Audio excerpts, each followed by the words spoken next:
बिस्मिल्लाहिर्रहमानिर्रहीम। इब्न मसूद रज़ी अल्लाह ताला अन्हु बयान करते हैं, मैंने नबी सल्लल्लाहु अलैहि वसल्लम से दरियाफ़्त किया कि अल्लाह को कौन सा अमल सबसे ज़्यादा महबूब है। आप सल्लल्लाहु अलैहि वसल्लम ने फ़रमाया, वक्त पर नमाज अदा करना।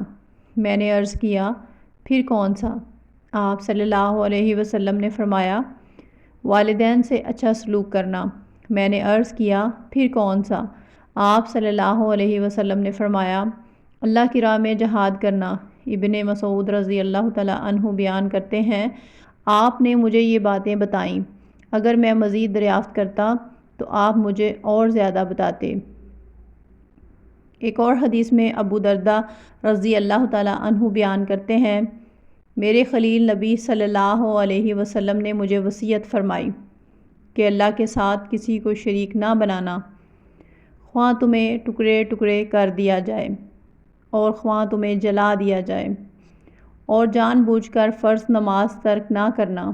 जिसने अमदन इसे तर्क कर दिया तो उससे ज़िम्मा उठ गया, और शराब ना पीना, क्योंकि वो तमाम बुराइयों की चाबी है।